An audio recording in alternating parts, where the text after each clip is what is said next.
Hello বন্ধুরা, আমি সুমিতা, কলকাতার একজন সাধারণ মা।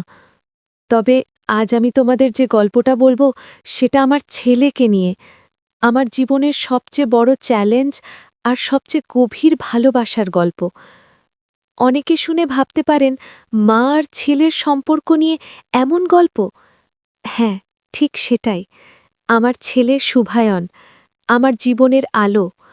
ছোটবেলা থেকে তাকে আগলে বড় করেছি, প্রতিটি পদক্ষেপে তার পাশে থেকেছি। ওর বাবা দীপ্তাশিস একজন আদর্শ স্বামী ও দায়িত্ববান পিতা ছিলেন। আমাদের জীবন ছিল শান্ত, ভালোবাসায় ভরপুর। শুভায়ন কলেজে উঠতেই ওর ব্যবহারে পরিবর্তন আসতে লাগল। আগের চেয়ে অনেক বেশি চুপচাপ হয়ে পড়ল। পড়াশোনায় ভালো থাকলেও ওর কিছু নতুন বন্ধুকে নিয়ে একটি দুশ্চিন্তা আমাদের ভেতরে কাজ করতে লাগল। আমরা এটাকে বয়সজনিত সাময়িক পরিবর্তন ভেবে এড়িয়ে যেতে চাইলাম। আমরা ওকে সবসময় বিশ্বাস করতাম ও স্বাধীনতাও দিয়েছিলাম। একদিন শুভায়ন ফিরে এসে জানালো, মা, একজন ভালো বন্ধুর সাথে পরিচয় হয়েছে, নাম রিমি। আমি খুশি হলাম, মনে হলো শুভায়ন জীবনের এক নতুন অধ্যায়ে পা রাখছে। আমি বললাম, ওকে একদিন আমাদের বাড়িতে নিয়ে এসো। ও বলল, আসবো মা, নিশ্চয়ই নিয়ে আসব। কিন্তু সেই প্রতিশ্রুত দিনটা আর এলো না। শুভায়ন পরবর্তীতে বিভিন্ন অজুহাতে বিষয়টি এড়িয়ে যেতে লাগল। কখনো বলতো রিমির পরীক্ষা চলছে, কখনো বা পারিবারিক সমস্যা। ধীরে ধীরে ওর আচরণে একটা গোপনীয়তা লক্ষ্য করলাম। আগের মতো আর খোলামেলা কথা বলতো না এবং মাঝে মধ্যে অকারণে রাগান্বিত হয়ে পড়ত। আমরা বুঝতে পারছিলাম কিছু একটা ঠিকঠাক চলছে না, কিন্তু সরাসরি মুখোমুখি হতে সাহস পাচ্ছিলাম না। ভয় ছিল ও মানসিকভাবে ভেঙে পড়বে। একদিন ওর ফোনে একটি বার্তা এলো, যা দেখে আমি চমকে উঠি। সেখানে রিমি নাম না থাকলেও একটি অপরিচিত নাম থেকে এমন কিছু কথা লেখা ছিল যা যথেষ্ট উদ্বেগের ছিল। ভাষায় অস্বস্তি তৈরি করার মতো কিছু ইঙ্গিত ছিল এবং আর্থিক কিছু লেনদেনের কথাও উঠে এসেছিল। আমি দীপ্তাশিসকে কিছু না বলে নিজেই খোঁজ নেওয়া শুরু করলাম। অনুসন্ধানে যা জানলাম তা আমার হৃদয় বিদীর্ণ করে দিল। যাকে রিমি নামে চিনতাম সে একটি প্রতারক চক্রের অংশ, যারা তরুণদের প্রভাবিত করে নানা কৌশলে অর্থ হাতিয়ে নেয়। শুভায়ন ধীরে ধীরে সেই ফাঁদে জড়িয়ে পড়ছিল। এমনকি সে পরিবারের সঞ্চিত অর্থ থেকেও খরচ করতে শুরু করেছিল। সবটা বুঝে আমি দীপ্তাশিসকে জানাই। প্রথমেও বিশ্বাস করতে পারেনি, কিন্তু পরে প্রমাণ দেখালে হতবাক হয়ে গেল। এরপর আমরা সিদ্ধান্ত নিলাম আমাদের ছেলেকে বিপদ থেকে বাঁচাতে হবে যে কোনোভাবে। সরাসরি মুখোমুখি হলে ও আরও প্রতিক্রিয়া দেখাতে পারে, তাই আমরা অভিনয়ের একটি পথ বেছে নিলাম।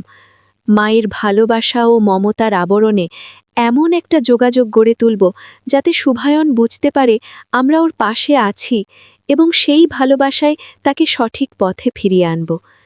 দীপ্তাশিস আর আমি যখন এই কঠিন কিন্তু প্রয়োজনীয় সিদ্ধান্তটা নিলাম, তখন আমাদের মনে অনেক দ্বিধা ছিল।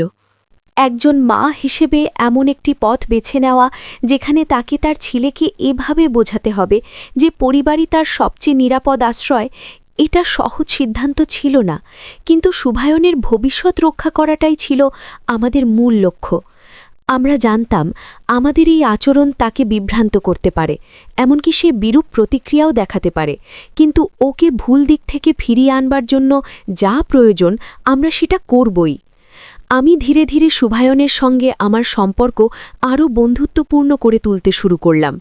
আগে যেখানে আমি শুধুই একজন অভিভাবক ছিলাম, সেখানে এখন আমি একজন শ্রোতা, একজন বন্ধুর মতো আচরণ করতে শুরু করলাম।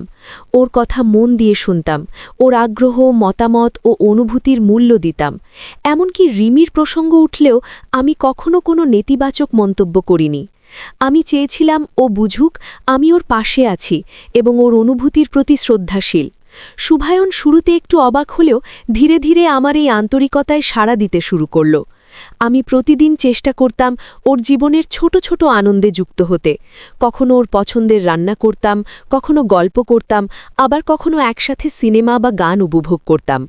আমি ওর আত্মবিশ্বাস বাড়াতে সাহায্য করতাম, নতুন জামা কাপড় কিনে দিতে, ওর পছন্দের জিনিসগুলোতে অংশীদার হতাম। এই সব মুহূর্তেই বুঝতাম আমার প্রয়াস ওর মনে প্রভাব ফেলছে। দীপ্তাশিস সব কিছু দূর থেকে পর্যবেক্ষণ করছিল এবং আমাকে নীরবে সমর্থন দিয়ে যাচ্ছিল। শুভায়নের মাঝে ধীরে ধীরে পরিবর্তন দেখা যাচ্ছিল। সে আগের মতো চুপচাপ না থেকে আমার সাথে অনেক কিছু শেয়ার করত। রিমির সঙ্গে যোগাযোগ তখনও ছিল, তবে ওর মুখের অভিব্যক্তিতে বুঝতে পারতাম মনের ভেতরে একটা দ্বন্দ্ব শুরু হয়েছে। আমি কখনো সরাসরি কিছু না বলে বরং বিভিন্ন গল্পের মাধ্যমে বোঝানোর চেষ্টা করতাম ভুল সম্পর্ক কেমন বিপদের দিকে ঠেলে দিতে পারে আর পরিবারের ভালোবাসা কেমন নিরাপদ আশ্রয় হতে পারে। এক সন্ধ্যায় আমি বললাম, আজ না হয় আমরা তিনজন একসঙ্গে একটা সিনেমা দেখি। শুভায়ন প্রথমে একটু অস্বস্তি পেল, পরে রাজি হয়ে গেল। সিনেমা চলাকালীন আমি ওর পাশে বসে মায়ের স্নেহে ওর কাঁধে হাত রাখলাম। ও আমার দিকে তাকিয়ে হালকা হাসল। আমি বুঝলাম ওর ভেতরের দ্বিধা সংকোচে একটা আশ্বস্তি দিচ্ছে। আমি ধীরে ধীরে ওর জন্য এক ভরসার জায়গা হয়ে উঠছিলাম। পরদিন আমরা একসাথে বাইরে বের হলাম একটি ছোট মা ছেলের মুহূর্ত কাটানোর উদ্দেশ্যে। ওর পছন্দের টি-শার্ট কিনে দিলাম, ফ্যাশন নিয়ে কথা বললাম। আমি বললাম, তুমি নিজের মতো করে যেভাবে নিজেকে গড়ে তুলছ সেটা দারুণ, সব সময় নিজের উপর বিশ্বাস রাখো।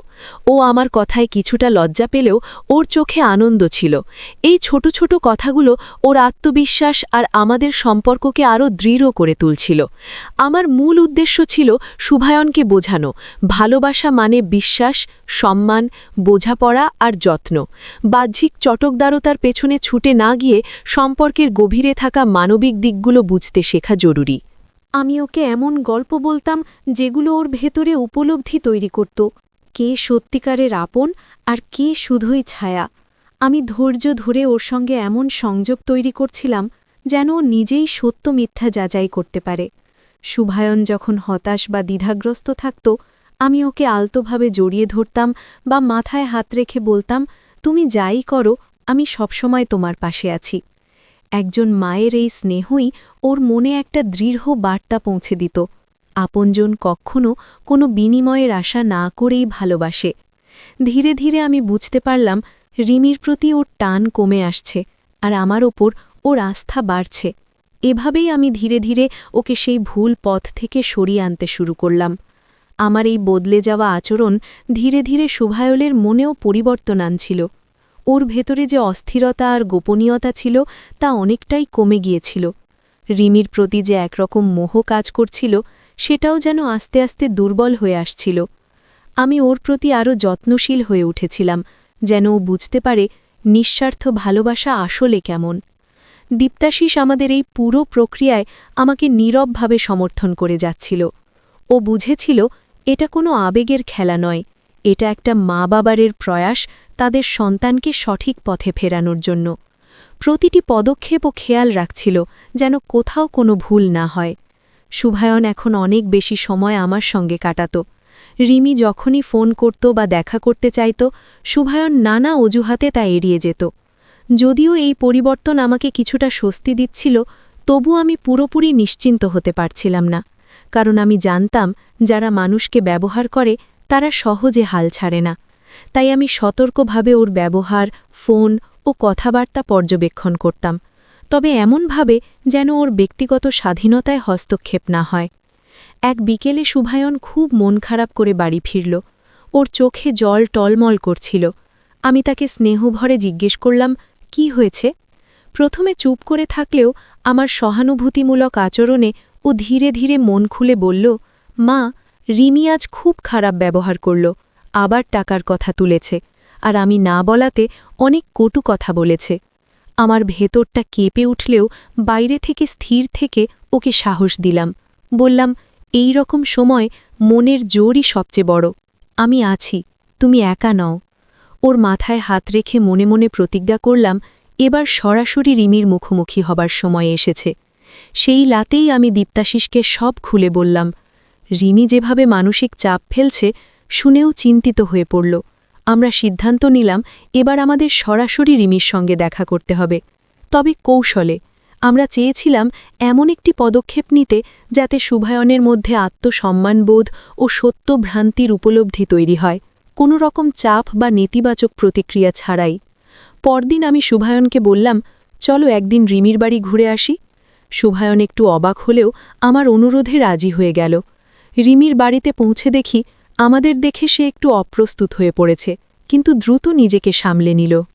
আমি যথেষ্ট ভদ্রতা ও সৌজন্য বজায় রেখে ওর সঙ্গে কথা বললাম, খোঁজ খবর নিলাম।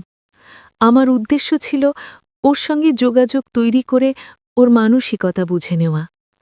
আলাপচারিতার ফাঁকে আমি কিছু সূক্ষ্ম ইঙ্গিত দিলাম, যেমন আমি শুভায়নের বর্তমান জীবন সম্পর্কে অবগত, আমাদের পরিবারের আর্থিক অবস্থা আগের মতো নয় ইত্যাদি। আমি আশা করছিলাম এতে ওর আগ্রহ কমবে। এরপর আমি কয়েকবার সৌজন্যমূলকভাবে যোগাযোগ রেখে ওর প্রতিক্রিয়া বোঝার চেষ্টা করলাম। লক্ষ্য ছিল নিজে থেকে এমন কৌশলে পরিস্থিতি পরিচালনা করা যাতে রিমি ধীরে ধীরে শুভায়নের জীবন থেকে সরে যায়। আমার পরিকল্পনা ফল দিতে শুরু করল। রিমি বুঝতে পারছিল আগের মতো সুযোগ আর নেই, ওর আগ্রহ কমে যেতে লাগল। শুভায়নও ধীরে ধীরে অনুভব করল এই সম্পর্ক তার মনে ইতিবাচক প্রভাব ফেলছে না। একদিনও নিজে এসে বলল, মা, রিমির সঙ্গে সম্পর্কটা আর স্বাভাবিক মনে হয় না, ও শুধু দরকারে যোগাযোগ করে, মনটা খারাপ হয়ে যায়।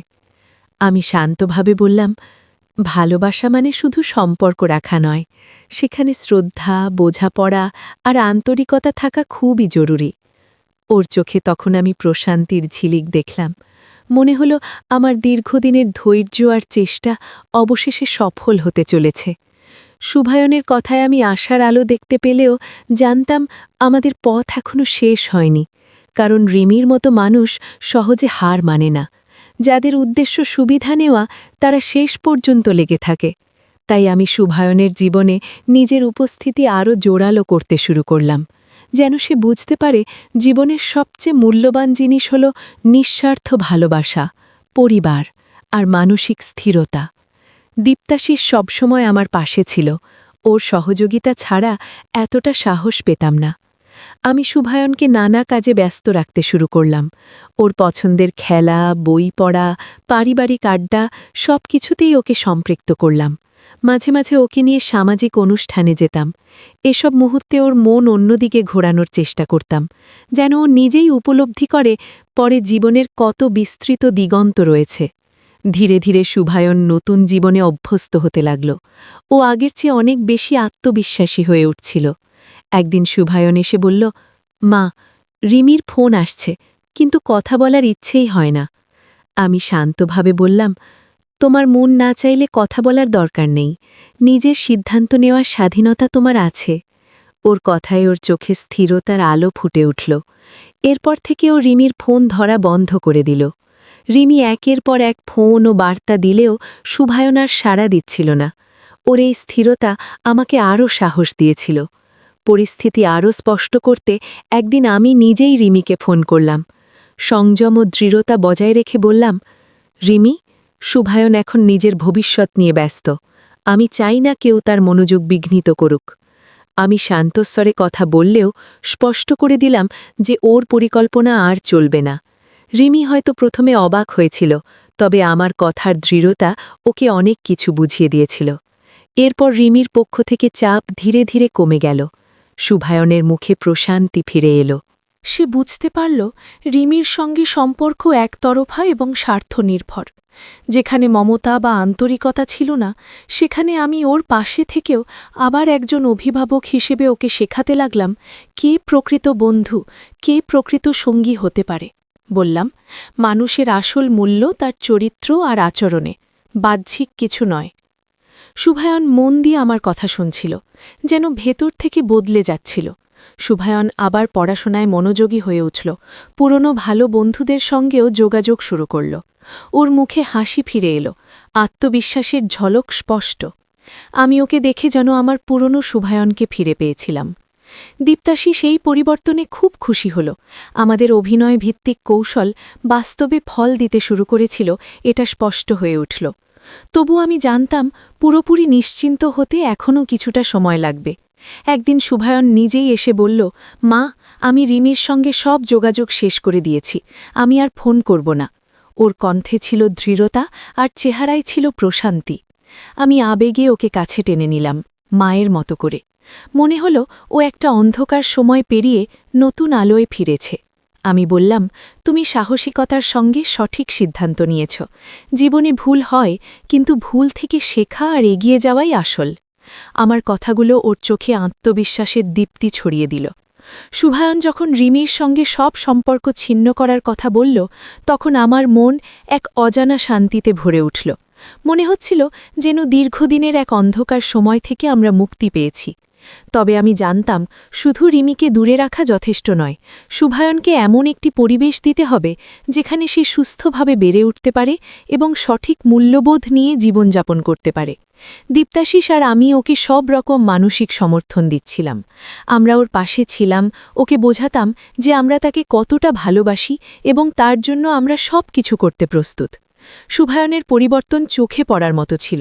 ওর মুখ থেকে হতাশার ছাপ মুছে গিয়ে এক নতুন উজ্জ্বলতা ফিরে এসেছিল। ও এখন পড়াশোনায় আরও মনোযোগী হয়ে উঠেছিল এবং বন্ধুদের সাথেও সুস্থ সম্পর্ক গড়ে তুলছিল। মাঝে মাঝে নিজে থেকেই আমাকে রিমির ব্যাপারে প্রশ্ন করত, মা, আমি কিভাবে এমন ভুল করলাম? আমি ওকে বোঝাতাম, ভুল করা মানুষের স্বাভাবিক ব্যাপার। শুভায়নের জন্য গুরুত্বপূর্ণ হল তুমি ভুল বুঝতে পেরেছ এবং সেখান থেকে ফিরে আসতে পেরেছ, এটাই সবচেয়ে বড় কথা। ওর ভেতরের আত্মবিশ্বাস ফেরানো আমার জন্য অতি জরুরি ছিল। আমরা শুভায়নকে নিয়ে নতুন নতুন পরিকল্পনা করতে শুরু করলাম। ওর ভবিষ্যৎ কী হওয়া উচিত, কোন বিষয়ে পড়াশোনা করলে ওর ভালো হবে, এসব নিয়ে আমরা খোলাখুলিভাবে আলোচনা করতাম। ওর আগ্রহের বিষয়গুলো নিয়ে একসঙ্গে গবেষণা করতাম, ওর কেরিয়ার গঠনে পরিষ্কার ধারণা তৈরি করতে সাহায্য করতাম।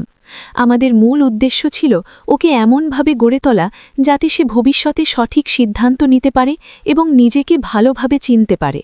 এক সন্ধ্যায় আমরা সবাই ডিনার টেবিলে বসে গল্প করছিলাম। শুভায়ন বলল, মা, আমার মনে হয় আমি এখন অনেক হালকা অনুভব করছি। রিমি আমার জীবনকে অনেক জটিল করে দিয়েছিল। ওর কথা শুনে আমার মন ভরে উঠল। ও নিজের ভুলটা যে বুঝতে পেরেছে, সেটাই আমার কাছে বড় প্রাপ্তি ছিল। দীপ্তাশিস তাকে সমর্থন করে বলল, শুভায়ন, জীবনে সবসময় সঠিক সিদ্ধান্ত নিতে হয়। একজন ভালো সঙ্গী তোমার জীবনকে সুন্দর করে তুলতে পারে, আবার একজন অনুপযুক্ত সঙ্গী জীবনে বাধা সৃষ্টি করতে পারে। আমরা শুভায়নকে বোঝাতে শুরু করলাম জীবনে প্রকৃত ভালোবাসা আর পারস্পরিক সম্মান কতটা জরুরি। আমি ওকে বলতাম, ভালোবাসা মানে শুধু বাহ্যিক আকর্ষণ নয়, ভালোবাসা মানে মনের মিল, একে অপরের প্রতি বিশ্বাস আর সম্মান। এমন একজন মানুষ খুঁজে পাওয়া উচিত যে তোমার স্বপ্নগুলোকে সম্মান করবে এবং সব সময় তোমার পাশে থাকবে। আমার কথাগুলো ওর মনে গভীর ছাপ ফেলছিল। আমি ওকে এমন একটি ভবিষ্যতের স্বপ্ন দেখাতাম যেখানে ভালোবাসার ভিত্তি থাকবে সম্মান আর বোঝাপড়া। শুভায়ন এখন রিমির প্রভাব থেকে পুরোপুরি মুক্ত।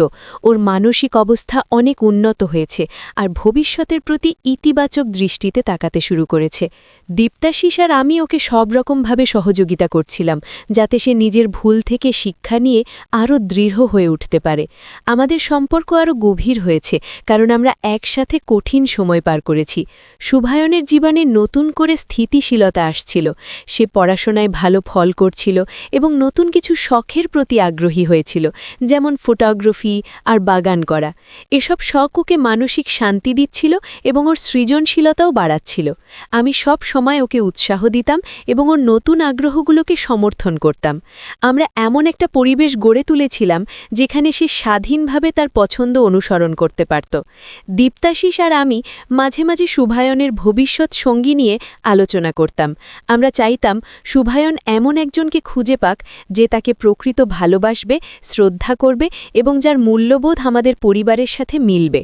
আমরা এমন একজন মেয়ের খোঁজ করছিলাম যিনি শিক্ষিত, বিনয়ী এবং যার সাথে শুভায়নের মানসিক বোঝাপড়া গড়ে উঠবে। আমাদের লক্ষ্য ছিল শুভায়নের জন্য সুন্দর ও স্থির একটি জীবন নিশ্চিত করা। একদিন আমাদের এক পারিবারিক বন্ধু কান্তা দেবী তার নাতনি ঋতিকার কথা বললেন। ঋতিকা খুব শান্ত স্বভাবের, মেধাবী এবং সঙ্গীতে পারদর্শী। কান্তা দেবী ঋতিকার সম্পর্কে আমাকে এত সুন্দরভাবে বললেন যে আমি ওকে দেখতে খুব আগ্রহী হলাম। আমি দীপ্তাশিসের সঙ্গে কথা বলে ঋতিকাকে শুভায়নের সাথে পরিচয় করিয়ে দেওয়ার সিদ্ধান্ত নিলাম। তবে আমরা কোনো চাপ দিতে চাইনি, চেয়েছিলাম শুভায়ন নিজের ইচ্ছায় ঋতিকার সঙ্গে মিশুক এবং ওকে পছন্দ করুক। আমরা একটি ছোট পারিবারিক অনুষ্ঠান আয়োজন করলাম, যেখানে কান্তা দেবী ও ঋতিকা উপস্থিত ছিলেন। প্রথম দেখাতেই আমি ঋতিকাকে খুব পছন্দ করলাম। ওর চোখে এক ধরনের সরলতা ও বুদ্ধিমত্তা ছিল। শুভায়নও ঋতিকাকে দেখে একটু অবাক হয়েছিল, কারণ ও এমন কোনো মেয়ে আশা করেনি। তারা দুজনেই লাজুক ছিল, তাই আমি আর দীপ্তাশিস তাদের কথা বলার সুযোগ করে দিলাম। তাদেরকে একসঙ্গে কিছু সময় কাটাতে উৎসাহ করলাম, যাতে তারা একে অপরকে ভালোভাবে জানতে পারে। ঋতিকা ও শুভায়ন একে অপরের সঙ্গে কথা বলতে শুরু করল। তারা দুজনেই বই পড়তে ভালোবাসত এবং প্রকৃতি নিয়ে আগ্রহী ছিল।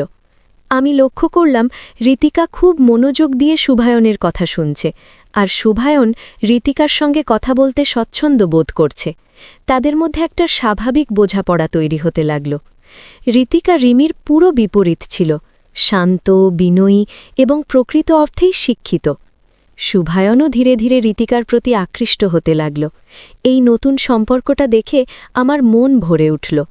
শুভায়ন যখন রিমির সঙ্গে ছিল তখন ওর মুখে বিষণ্ণতার ছাপ থাকত, কিন্তু এখন ঋতিকার সঙ্গে কথা বলার সময় ওর মুখে স্নিগ্ধ হাসি ফুটে উঠত।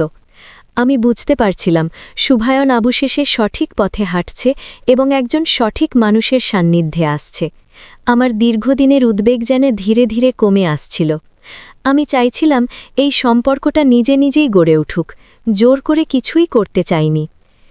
ঋতিকার সঙ্গে শুভায়নের প্রথম দেখা হওয়ার পর থেকেই আমার মনে এক গভীর স্বস্তির অনুভূতি কাজ করছিল। মনে হচ্ছিল অবশেষে শুভায়ন তার জীবনের সঠিক পথ খুঁজে নিতে পারছে। ঋতিকা ছিল ঠিক এমন একজন যেভাবে আমরা শুভায়নের জন্য চেয়েছিলাম, শান্ত, বুদ্ধিদীপ্ত এবং সংস্কৃতির প্রতি আগ্রহী। শুভায়নও ধীরে ধীরে ঋতিকার প্রতি আকৃষ্ট হচ্ছিল। তাদের মধ্যে একটা সরল ও সুস্থ বন্ধুত্ব গড়ে উঠছিল, যা দেখে আমার মন খুব খুশি হতো। আমি লক্ষ্য করতাম শুভায়ন এখন ঋতিকার সঙ্গে কথা বলার জন্য অজুহাত খুঁজে বেড়াত। ওর মুখে অন্য রকম এক আলোর ঝিলিক থাকত যখন সে ঋতিকার সঙ্গে ফোনে কথা বলত বা দেখা করত। রিমির সঙ্গে থাকা সময়ের অস্থিরতা আর মন খারাপ এখন আর ছিল না। শুভায়ন এখন অনেক বেশি হাসে, নিজের ভবিষ্যৎ নিয়ে কথা বলে, যা দেখে আমার এবং দীপ্তাশিসের মন আনন্দে ভরে যেত। আমরা বুঝলাম আমাদের এতদিনের পরিশ্রম সার্থক হচ্ছে। ঋতিকা মাঝে মাঝে আমাদের বাড়িতে আসত। আমি ওকে নিজের মেয়ের মতোই দেখতাম। ওর সঙ্গে বসে গল্প করতাম, নতুন নতুন রেসিপি শেখাতাম। ঋতিকাও আমার সঙ্গে খুব স্বাচ্ছন্দ্য বোধ করত। সে আমাকে নানা বিষয়ে প্রশ্ন করত, নিজের মতামত জানাত। ওর সঙ্গে মিশে আমার মনে হতো যেন হারিয়ে যাওয়া ছোটবেলাটা ফিরে এসেছে। দীপ্তাশিস ঋতিকাকে খুব পছন্দ করত। ওর উপস্থিতি আমাদের বাড়িতে এক নতুন আনন্দ নিয়ে এসেছিল। শুভায়ন আর ঋতিকার সম্পর্ক ধীরে ধীরে আরও গভীর হতে লাগল। তারা একসঙ্গে বই পড়ত, সিনেমা দেখত, এমনকি ঋতিকা শুভায়নকে ওর সঙ্গীত কাজগুলোতে নিয়ে যেত। শুভায়ন ঋতিকার কাছ থেকে নতুন অনেক কিছু শিখছিল, যা ওর জীবনে নতুন মাত্রা যোগ করছিল। যেখানে রিমির সঙ্গে ওর সম্পর্ক ছিল শুধুমাত্র বহির্মুখী আকর্ষণ ও মিথ্যের উপর ভিত্তি করে, সেখানে ঋতিকার সঙ্গে ওর সম্পর্ক গড়ে উঠছিল পারস্পরিক শ্রদ্ধা, বিশ্বাস ও আন্তরিক ভালোবাসার উপর। এক বিকেলে শুভায়ন আমার কাছে এসে একটু লাজুক স্বরে বলল, মা, আমার মনে হয় আমি ঋতিকাকে ভালোবাসি। ওর সঙ্গে থাকতে আমার খুব শান্তি লাগে। ওর কথা শুনে আমার চোখে আনন্দের জল ঝরে পড়ল। আমি ওকে শক্ত করে জড়িয়ে ধরলাম। একজন মা হিসেবে এর থেকে বড় প্রাপ্তি আর কি হতে পারে? আমার ছেলেটা অবশেষে ভালোবাসার সঠিক অর্থটা বুঝতে পেরেছে এবং ভুল পথ থেকে সঠিক পথে ফিরে এসেছে। দীপ্তাশিসু এই খবর শুনে খুব খুশি হল। আমরা দীপ্তাশিসের সঙ্গে ঋতিকার পরিবারের সাথে কথা বলার সিদ্ধান্ত নিলাম। তাদের সঙ্গে বসে শুভায়ন আর ঋতিকার বিয়ের প্রস্তাব দিলাম। ঋতিকার পরিবারও শুভায়নকে পছন্দ করেছিল এবং তারা আনন্দের সঙ্গেই প্রস্তাবে সম্মত হয়েছিল। বিয়ের প্রস্তুতি শুরু হলো। আমাদের বাড়িতে যেন উৎসবের আমেজ ছড়িয়ে পড়ল। এতদিন ধরে যে দুশ্চিন্তা আর অনিশ্চয়তার মাঝে দিন কাটিয়েছি তা এখন খুশিতে বদলে গিয়েছিল। শুভায়ন আর ঋতিকার বিয়ে খুব সহজ এবং আনন্দময় পরিবেশে সম্পন্ন হল। আমি দেখলাম আমার ছেলেটা ঋতিকার হাত ধরে নতুন জীবনে পা রাখছে। ওর চোখে এক ভিন্ন আনন্দ আর মানসিক শান্তি ফুটে উঠেছিল। আমি ঈশ্বরের কাছে কৃতজ্ঞতা জানালাম, যিনি আমার ছেলেকে সঠিক পথে ফিরিয়ে এনেছেন এবং ওকে একজন যোগ্য জীবনসঙ্গিনী উপহার দিয়েছেন। এই দিনটা আমার জীবনের এক নতুন অধ্যায়ের সূচনা ছিল। শুভায়ন আর ঋতিকার বিয়ে ছিল আমার জীবনের এক নতুন অধ্যায়ের সূচনা। শুধু শুভায়ন নয়, আমাদের পুরো পরিবারেই যেন একটা শান্তির ছোঁয়া এসে পড়েছিল। যে শুভায়নকে নিয়ে একসময় রাত দিন দুশ্চিন্তা করতাম, সে এখন একজন দায়িত্বশীল স্বামী এবং একজন সুখী মানুষ। ওর চোখে যে আত্মবিশ্বাস আর আনন্দ দেখতে পেতাম তা আমার সমস্ত কষ্ট ভুলিয়ে দিত। ঋতিকা আমাদের সংসারে এসে যেন একটা পূর্ণতা নিয়ে এসেছিল। বিয়ের পর শুভায়নের জীবন খুব সুন্দরভাবে কাটছিল। ওরা একে অপরের পাশে ছিল, সব সময় ভালোবাসা আর আন্তরিকতায় ভরা ছিল তাদের সম্পর্ক। ঋতিকা সত্যি একজন আদর্শ জীবনসঙ্গিনী ছিল। সে শুভায়নকে তার পড়াশোনা আর কেরিয়ারে অনেক উৎসাহ দিত। শুভায়ন ও ঋতিকার প্রতি ছিল খুব যত্নশীল। ওরা ছোট ছোট বিষয় নিয়ে নিজেদের মধ্যে খুনসুটি করত, কিন্তু গভীর ভালোবাসা ও সম্মান দিয়ে একে অপরের পাশে থাকত। এই দৃশ্য দেখে দীপ্তাশিসও খুব খুশি থাকত। আমি আর দীপ্তাশিস এখন অনেকটাই চিন্তামুক্ত। আমাদের ছেলে এখন সঠিক পথে আছে, একজন যোগ্য জীবনসঙ্গিনী পেয়েছে। আমাদের এতদিনের সংগ্রাম সার্থক হয়েছে। প্রায়ই ওদের দুজনের দিকে তাকিয়ে ভাবতাম, রিমির মতো একজন ব্যক্তির প্রভাব থেকে শুভায়নকে বাঁচাতে গিয়ে আমরা যে কঠিন পথ বেছে নিয়েছিলাম তা হয়তো সমাজের কাছে প্রশ্নবিদ্ধ হতে পারত, কিন্তু একজন মা হিসেবে আমার কাছে সন্তানের ভবিষ্যতই সবচেয়ে গুরুত্বপূর্ণ ছিল। শুভায়ন এখন বিশ্ববিদ্যালয়ের পড়াশোনা শেষ করে একটি ভালো প্রতিষ্ঠানে চাকরি পেয়েছে। সে ঋতিকাকে নিয়ে নতুন জীবন শুরু করেছে। তাদের নিজেদের একটা ছোট্ট সংসার হয়েছে, যেখানে শুধু ভালোবাসা আর বোঝাপড়াই রাজত্ব করে। মাঝে মাঝে শুভায়ন আমার কাছে এসে বলতো, মা, তোমার জন্যই আমি আজ এখানে পৌঁছেছি। তুমি সেদিন আমাকে সঠিক পথ দেখিয়েছিলে, না হলে হয়তো আমার জীবনই অন্যরকম হতো। ওর মুখ থেকেই কথাগুলো শুনে আমার মন ভরে উঠত। আমার গল্প এখানেই শেষ হতে চলেছে। একজন মা তার সন্তানের জন্য কতটা করতে পারে তার এক ছোট্ট উদাহরণ হলো এই গল্প। শুভায়নের জীবনের রিমি নামের সেই কঠিন অধ্যায় পেরিয়ে সে এখন আলোর পথে। এই পুরো যাত্রায় সবচেয়ে গুরুত্বপূর্ণ ছিল ভালোবাসা, বিশ্বাস এবং ধৈর্য।